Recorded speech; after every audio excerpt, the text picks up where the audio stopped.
The Shadow knows.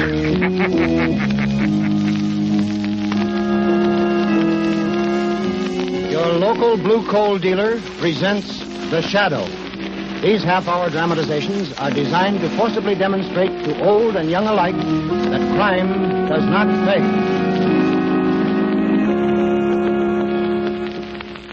Before this afternoon's adventure with The Shadow begins, here's advice every homeowner will profit by following.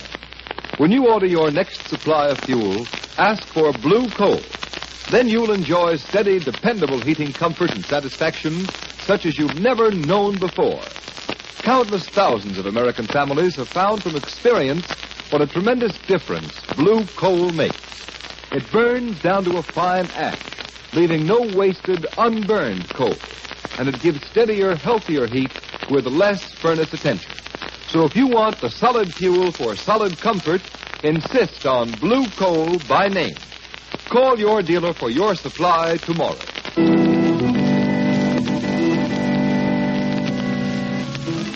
The Shadow, mysterious character who aids those in distress and helps the forces of law and order, is in reality Lamont Cranston, wealthy young man about town.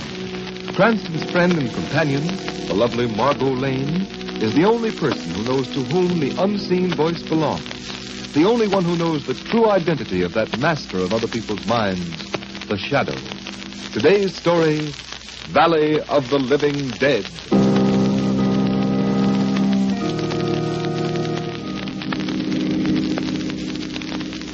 This desert scenery is simply magnificent, Lamont. Why, this alone was worth the trip. Yes. And I think that's the mountain range over there that I've been looking for. Sort of saw-teeth edge to it. Looking for a mountain range? The whole thing seems silly to me. It's long trip just because you heard of a rumor that there's a valley someplace behind a sawtooth mountain where people act peculiarly.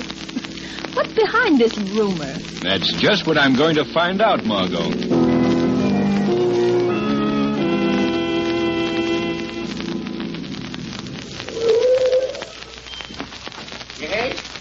Yes, sir. What can I do for you? I want some gas. Huh? And I also want to know the best road up that mountain over there. Oh, there ain't no road over that mountain you can drive on, mister. No road? Well, what's the matter with that one right ahead there? That's no good. It's dangerous. You see, ain't many folks besides me has been in that valley. And, brother, I'm going to live there someday. Well, if you go, you can go alone, Timothy Hicks. I'll have plenty of time to rot when I'm dead and in my grave. What's that you said? I said I'd have long enough to rot when I'm in my grave. Don't pay no attention to her, missus. She don't know nothing. Why, on the other side of that there range, they got the slickest place you ever seen. Pretty little round valley. There's only one thing, though. Got to be busted to live there. You can't have any money? Yep, busted. Why, the folks in there get the houses given to them and food, everything. You mean a sort of a state poor farm? Nope, nothing like that. It's private. Owned by Mr. Maxim. Kindest man that ever was. Yes, indeed. Well, there you are, mister, all fixed up. About how many people live in that valley? Well, I wouldn't know exactly. There's maybe 800-900. I ain't been in since they prospected for gold. Boy, they sure hit a vein. Well, then they must have plenty of money in there. Nope, they ain't. See, while Mr. Maxim was in the east, those folks got some capital in from the outside to work the mine. Yep, but then he came back. Maxim come back too soon. Gosh, was he mad. Put a stop to it as quick as cat. Gold? And he put a stop to it? Yep, I ain't supposed to have no money in there. Probably can't tell a nickel from a dime, but now. Me, I can't see myself without a bit of change in my hand now and then. Not me. Ain't got nothing in there I want. No radios, theaters, stores, nothing. Well, Lamont Cranston, there's certainly no great wrong here to right. I suggest we give up the whole thing and make this a pleasure trip for a change. Sorry, Margot. Here you are, Hicks. Oh, thanks, mister. Hey, mister, be on the watch for boulders rolling across the road there. Well, here's where we leave the paved road and start climbing. There's a sign.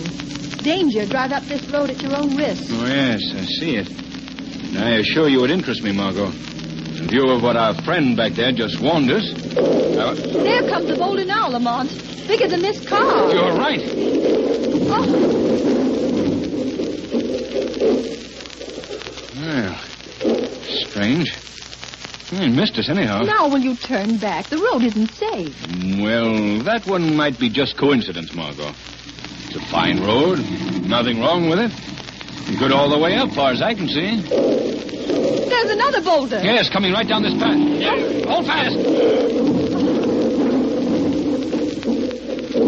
Oh, thank goodness that missed us, too. Lamont, there's no coincidence about those boulders rolling down. No, you're right, Margot. Unless I'm mistaken, it's an electric eye. And it starts them as surely as it would open a door. Well, then, for pity's sake, let's get out of here. We'll be smashed to bits.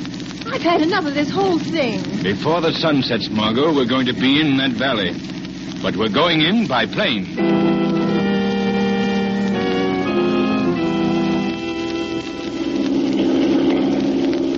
But it all seems so unnecessary, Lamont. Going and getting this plane, there can't be anything wrong. Not with this man Maxim on the job. Say he's so kind and all that. Margot, never in my life have I felt a more compelling certainty that something was wrong. At any rate, we'll know the moment we're over the jagged teeth of this ridge below. There. Look, Margot. There's the valley. I'll fly lower. Look closely. Lamont, this is low enough. Yes, 100 feet. And look. Look at those people closely, Margot. They move along the streets. The lifelessness of them. Well, no traffic to keep them jumping. Doesn't mean there's anything wrong. Children half-heartedly at play. No work being done anywhere. Men sprawled on the grass. Well, what of it, Lamont? Cut off from the outside world. No work to do, no amusements, nothing for mind or muscle to feed on. Why, Margot, that place is like a stagnant pool covered with green slime. Beautiful to look at, but filled with decay. Well, maybe you're right, Lamont. Even the women don't stop to talk to one another. They don't even look up at the sound of the plane. And over there, just beyond the dam, are the gold mines. Latest equipment lying idle. And a chance for everybody to make a lot of money. Look, what's that back against the hill? Oh, it's a sort of castle. Now, wait a minute, Margot. That standard flying from the turret there. It has a name on it. I'll try to get closer and make it out. See, Ingram A. Maxim. Ingram Maxim. Why, I know who this fellow is now. You do? In college. I was just a freshman. He was taking postgraduate. A bald, thin little man, always helping some of the fellows. Why, he was rich as Croesus even then. Hang on, Margot. I'm going to set it down on the other side of the dam. Find out what this is all about.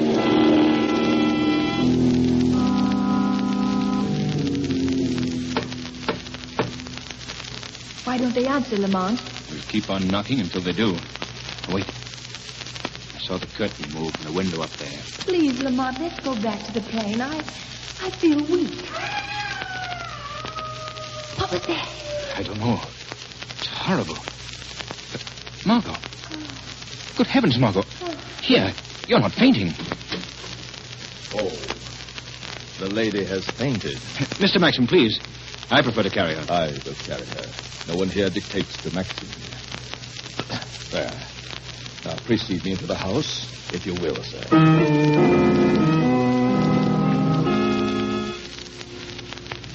And now, with the little lady well taken care of, we shall dine together. Cranston, we talk over the old days. You see, I remember you. Indeed, I have the faculty of remembering everybody I ever see. I couldn't forget you, naturally. Always doing such kind things to help the less fortunate chaps at college. That is nothing at all. Now, here, of course, I have much larger opportunities. Yes, undoubtedly. Something's been puzzling me, Maxim. Those boulders rolling down into the road. I'm curious to know how you work that. I have my own ways, Mr. Cranston, of protecting this valley of mine from intruders. I want nothing from the outside world to touch my people. Nothing. Where's Mother? I can't move. You're all right, Margot. I'm right here. Keep your arms under the blankets, little lady. That's it. But I'm not cold. I'm smothering. Too much exertion, my dear, coming down that steep path from the dam.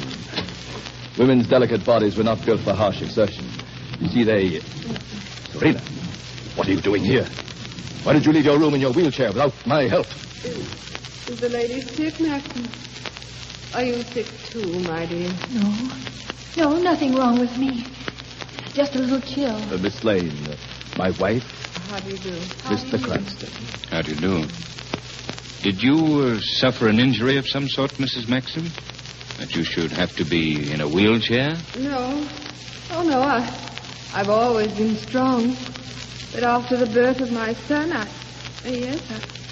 think that was when My dear, you are exerting yourself too much. You must go to your room. But Maxim's always taken such good care of me.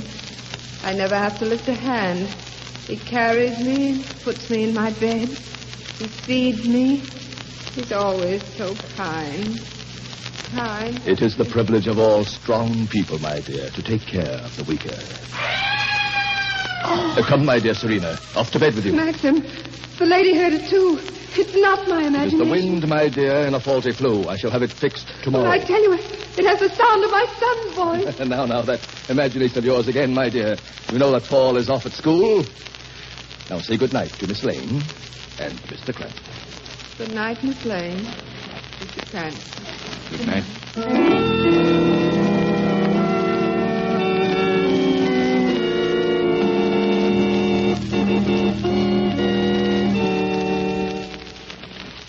While we're waiting for the second act of The Valley of the Living Dead, here's a word to the wise. Homeowners, when you order fuel, keep in mind that there's just as much of a difference between the quality of various kinds of hard coal as there is in an automobile, radio, or washing machine. This difference lies in the location of the fields from which the coal comes and the care in mining and preparation. That's why it will pay you to insist on blue coal when you order your next supply of fuel. For blue coal is a guaranteed product of the nation's largest hard coal producer, the Glen Alden Coal Company. Their mines are located in the richest part of the northern Pennsylvania anthracite field. Each ton of blue coal as it comes from the mines is screened and rescreened many times for perfect sizing. Then it's washed to remove any existing impurities and laboratory tested by trained inspectors. Only the coal which passes this thorough laboratory test and meets Glen Alden's high quality is shipped to blue coal dealers. That's why you can be sure of perfect heating comfort and satisfaction when you order quality-tested blue coal by name. You'll find that blue coal gives you steadier, more dependable heat. So call your nearest blue coal dealer tomorrow. His name is listed in the Where to Buy It section of your classified telephone directory under the words Blue Coal.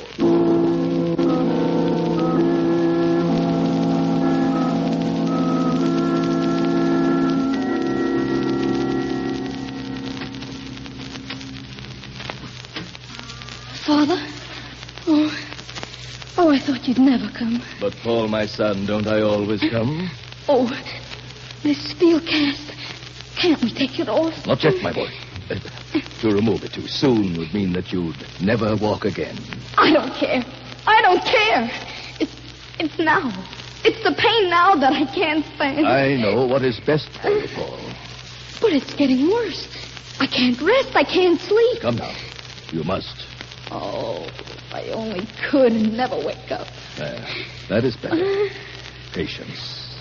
Patience. I'll turn the light low. There. Good night, my son. Sleep. Sleep.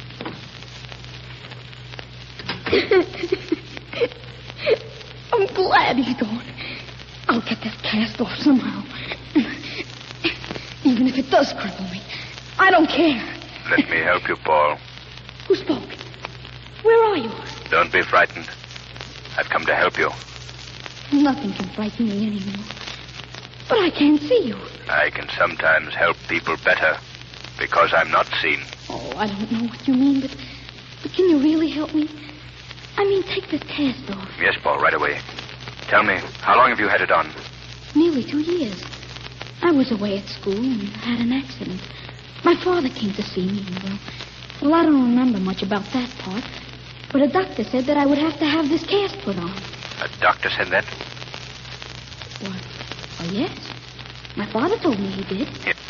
Yeah, trust me now. I want you to try to stand. But I can't. My father says I can. I want you to try. All right. I'll try.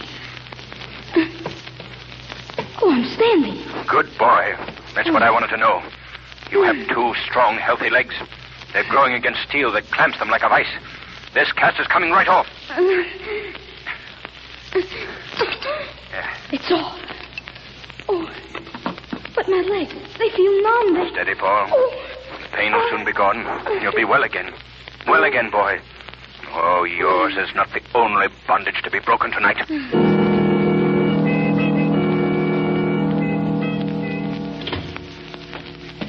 Ah, Margot, it's good to get out in the air. Now down these stone steps. Watch out. It's steep. Lamont, tell me, that dreadful cry, was that... Yes, his son, Margot. I was able to relieve his sufferings, though. Thank heaven for that.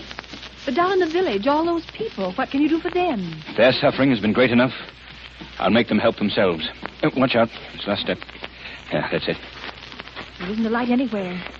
Everyone in this village is asleep. That's it, Margot. Everyone has been asleep too long. But with luck, I hope to awaken their minds to this living death.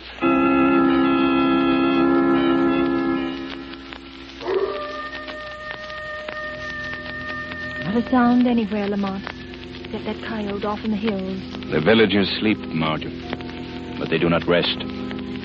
Come, I'll show you how their tortured subconscious minds react.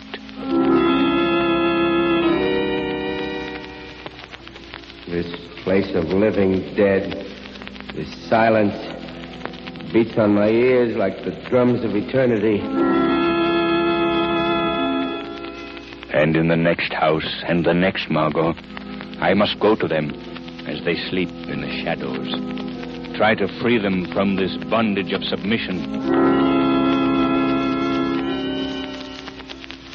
The mills. I hear them. The good, honest roar of machinery. The white heat of the furnaces. There's a fine strength in me. And I'm to have a raise of $1 at the end of the week. No, that's past and gone. I become as soft as something that lies rotting in the sun. There is no hope. I am dead. Dead. No, my friend, you're alive. And you can be strong again. What? Who spoke? Who said that? God put muscles in a man's body for use, for work. Work. Yes, work. But we are dead. Not while there is work to be done, and you can do it. No, I've dreamed that dream until I'm nearly mad. Then go to the mines. They wait only for your courage to start them working. No, we can't do that. Mr. Maxim has forbidden it. Wake up, man. He has given you what only money can buy. He has taken from you what only God can give. Your freedom. Start working the mines tonight. Start working the mines tonight. Start working the mines tonight. Start working the mines tonight.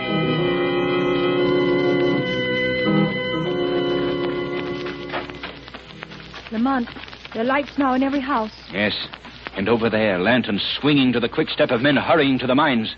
Give me your hand, Margot. We've no time to lose. We're almost at Maxim's castle. To think in a single night you will have destroyed Maxim's self-created world. As well as that, Margot, everything on which his ego has fattened. Listen, the people are wasting no time. Hurry. Here, I'll help you. Up these steps. Quickly. Quickly, Margot, quickly. This is Maxim's room, Margot. You stay back. I don't know what danger lies behind this door. But as the shadow, I'll soon find out.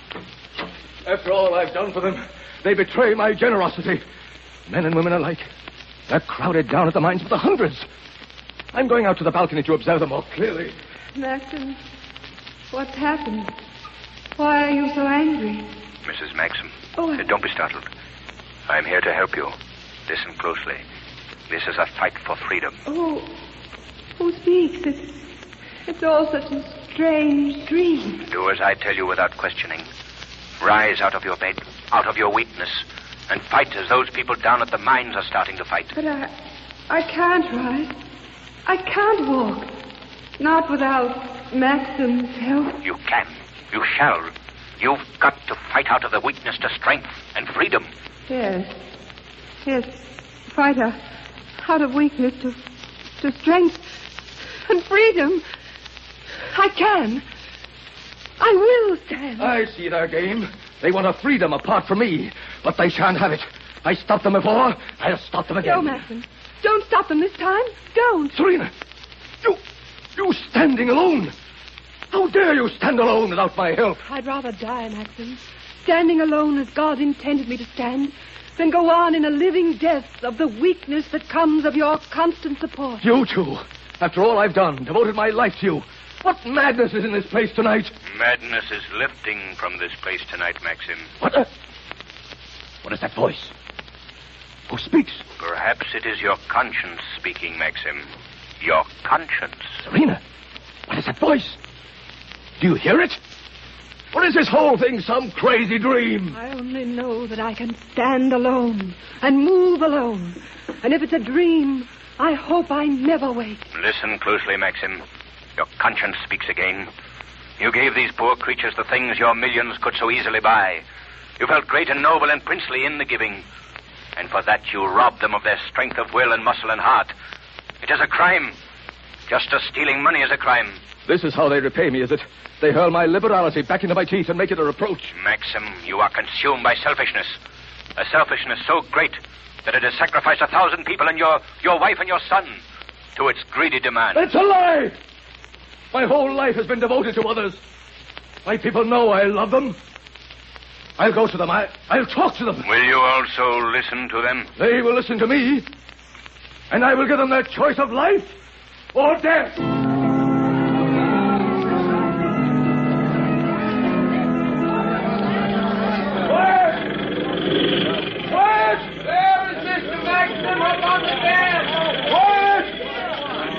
Stop those drills! I command you!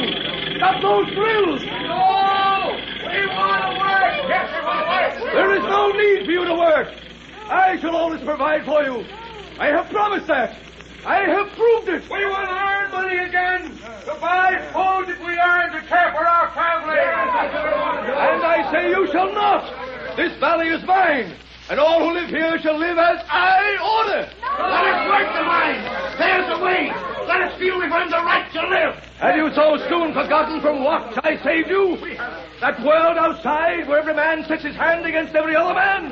For money? At least we know we live. Better that than this, where we grow soft with a rotting softness, and the hills and the silence close us in. We want no more. This valley is the fulfillment of a dream. For you. It's a dream and nothing more. There is no life in it. I tell you, I know what is best for you. You will not accept life as I have given it to you. Then you shall have death as I give it to you. I shall save them from themselves. A quick, merciful death. Yes, one turn of this lever, and in a few minutes the valley will be a deep and silent lake. Yes, one turn of the lever. For the second time, Maxim, your conscience speaks. Let it speak. I know what is best for my people. You care nothing about those people. How wrong you are, voice. I care enough about them to exterminate them all, rather than submit them to the corruption of an outside world. Just one turn of this handle. Just one turn of that handle, and you would be a murderer. The ungrateful have no right to live. Close those gates before it is too late. You have no right to pronounce death. For if there's a guilty man in this valley today, you are that man. I guilty. Of what am I guilty? You attempted to buy the freedom of 1,000 people, Maxim. To force them to the knees before you, and to keep them there for the rest of their lives. No, I didn't mean it that way. This lever. Oh, I must turn it back. The rush of water against the gate is too strong. I can't turn it. Maxim, I'm here. Cranston. Lamont Cranston. Here beside you. Oh, Cranston, I'll help you. Before it's too late. Yes, together. Our combined strength. It's done. They shall live. Maxim, what's wrong? There's blood on your lip. Something in me is broken. The weight of closing the gate. Here, lean on me. Wait. Look, Cranston, look.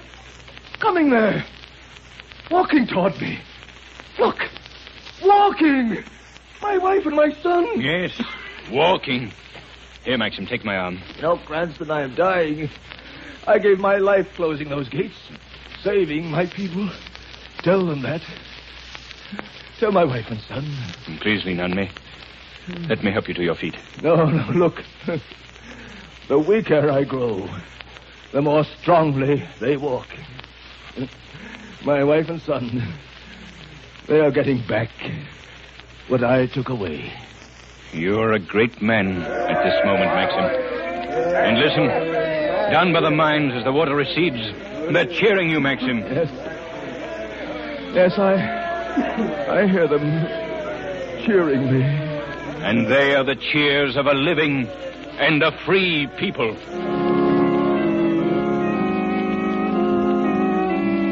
Before you hear a preview of next week's Shadow story, here's John Barclay, Blue Coal's heating expert, with more of his time and trouble-saving hints on furnace care and attention. Mr. Barclay. Thank you, Ken Roberts, and good afternoon, friends. A great many homeowners are under the impression that they can save money by putting only a little coal on the furnace. On the contrary, that's one of the surest ways I know to actually waste money. A flimsy, shallow fire is apt to go out. It won't give you enough heat, and it causes constant trips to the cellar to refuel the fire. The economical way to fire your furnace is to keep a deep fire bed at all times. Build the fire up to the level of the bottom of the fire door. Of course, in milder weather, you can leave a little heavier layer of ash on the grates. This keeps the fire burning slowly, yet it keeps enough coal burning to give plenty of heat if the temperature should suddenly drop. And remember, if you feel your furnace isn't giving you 100% heating results, here's what you do. Phone your nearest Blue Coal dealer. Ask him to send a John Barclay serviceman to look over your furnace. These men are trained heating experts. They're fully qualified to locate the source of any possible furnace trouble and show you how it can be corrected. This John Barclay service is yours without any charge or obligation of any sort on your part. So always feel free to call your Blue Coal dealer. I thank you. And now for a preview of next week's exciting shadow adventure entitled Prelude to Terror. The eminent scientist, Professor Baker, is sitting in his study late one night when there is a knock on the door.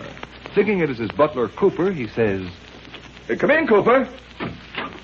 Oh, I thought it was Cooper. Shut up, Professor Baker. I got a present for you. Here's what the boss wants. And before he's through, the people of this city will wish they were dead like you, Professor Baker. why did this man kill Professor Baker? For what reason does he say an entire city will welcome death? Be sure to find out next week when you hear the Shadow's newest adventure, Prelude to Terror.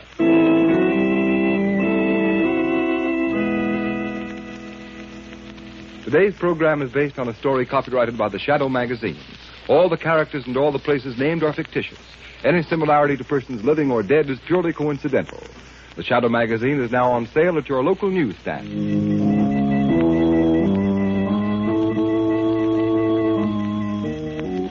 The weed of crime bears bitter fruit. Crime does not pay. The Shadow knows.